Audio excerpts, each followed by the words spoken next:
Yep, I know it's been a couple of days, it's been a while, but I'm not dead on the outside.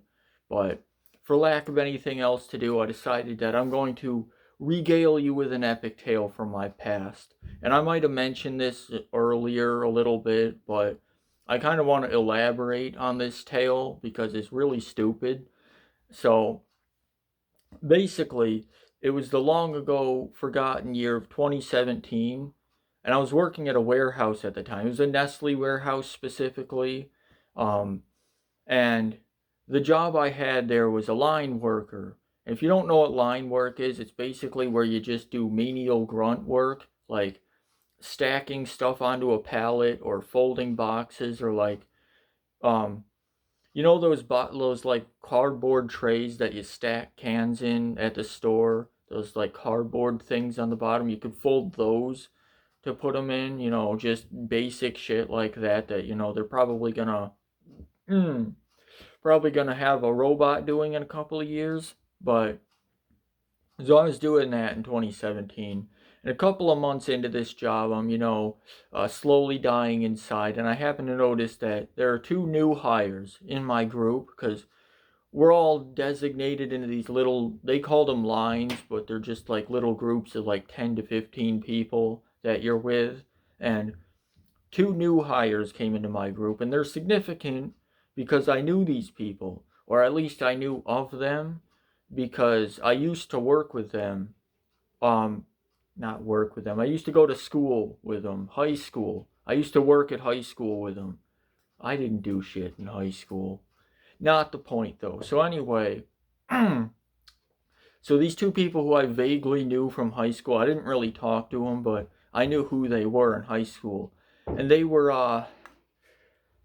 well, they weren't exactly the brightest knives in the drawer. So essentially, these two people that I knew were working there, and they just could not, for the life of them, figure out how to do any of the jobs they were given. And again, this is line work, okay? It's not hard. This is pretty basic shit. Like, you're stacking cans on a pallet. Like, you would stack cans together and put them on a pallet, or you'd like fold boxes, and it's like you're doing one thing, okay? You're folding a box, you're putting candy in a box, you're taking candy out of a box. That's the whole job, okay? But they couldn't process it. They couldn't figure this out. And I'm not sure if they were trying to pull the stupidity trick where they're acting like they're really dumb so they can get out of the job, which wouldn't really track because you'd just be put onto a different job, but you can't think like a true genius like these people. Okay, their thinking is on a higher level, I guess. But that's how that was going every day for about a week. And at the end of this week, me and the rest of the Scooby gang here are put onto a job where we're doing some shit I don't remember, but we were all together into one group at around the same table. And these two geniuses managed to figure out this job somehow. Like the stars aligned and they read the ancient codex and they figured out how to do whatever we were doing. And so they were started talking to the other people around them.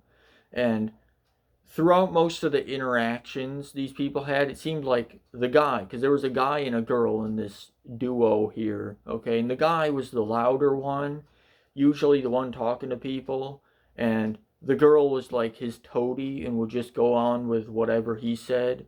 So this guy is mostly talking to these people, and the other one will chime in with them sometimes, and they turn to talk to me at some point, and me being the socialite that I am, just kind of give them one word answers, or I give them one of these, I hit them with a one of these, because I'm not trying to talk to people, okay? I'm here to do the job, to get the money, and to go back to whatever I'm doing elsewhere, okay? Staring and watching the paint dry on this wall. That's all I need to be doing. I don't need to be making friends here, all right? So but I do give him these one word answers, and this guy, okay, he's starting to get a little pissed off.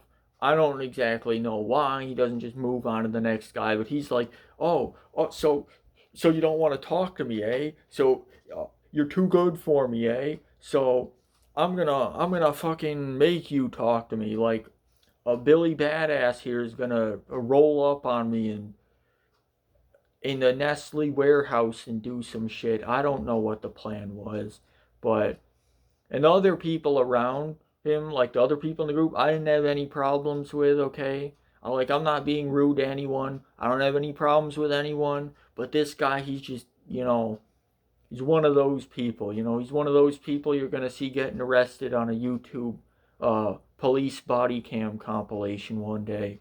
So, anyway, this guy's saying this, and this interaction's going on throughout the day. And about halfway through the day, not even lunchtime. I don't even think it was lunchtime yet. This guy, okay, the ringleader of his little gang of two people, I guess. He turns to the girl and he's like, "Okay, so you ready?" And then the girl just kind of nods at him, and he throws his hands up. He takes whatever he had in his hands, he just throws it across the table. He's like, "That's it, we're done." And he just storms out. Like, he kicks some boxes on the way out. He's going down the main aisle to the doors, just cussing and swearing and shit. And the girl is just like following him, and she doesn't say anything, but she's got this like really pissed off look. And I don't exactly know what they were upset about, but I'm like, all right, you know what? Whatever, Chief. You do you. Granted, the job sucks, but I mean, I feel like better ways to handle it than that. But again, though, I'm confident that maybe he just forgot to bring in their shared brain cell that day, and maybe that was the issue. I don't know. But it doesn't end there, though. So they go through these doors, and in order to get out of the warehouse, you had to go through the break room and out the front doors. And I don't exactly know what happened in the break room there, but the supervisor or the line supervisor, whatever the person in charge of our little group here, our little tight knit gang here, comes back visually upset about something, and she's like, "Yeah, when these people left, they stopped in the break room and went into the office area, and they were cussing up a storm, and um, the main thing was that they said they were sick of working around all those Mexicans." So, what are the odds they were a Trump supporter? But anyway, and also the thing is though, there were no Mexicans in the group. In the group that I was in, and by extension these two geniuses were in, there wasn't any Mexicans. There was white people like myself and these two idiots, and there were black people, but there weren't any Mexicans. There were Mexicans at the warehouse, but they were like elsewhere doing the other jobs there. So, like, I don't know what the idea was. I think maybe they watched a little too much Fox News that day. Um, Maybe you really can't make this shit up, really. But yeah, I can't fathom the process there. I never saw these people again. Okay, I gotta wonder where they're at nowadays. Um, I expect, they're the type of people who I expect to start a podcast, okay? They're the type of people to start like uh, a YouTube channel where they just go out and harass people, and or even better, you see them on the news getting arrested and sent to prison one day, or yeah, I don't know. I don't think they're gonna hold down a job though.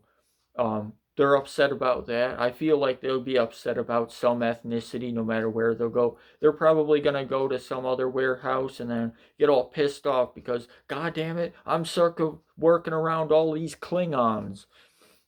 Like,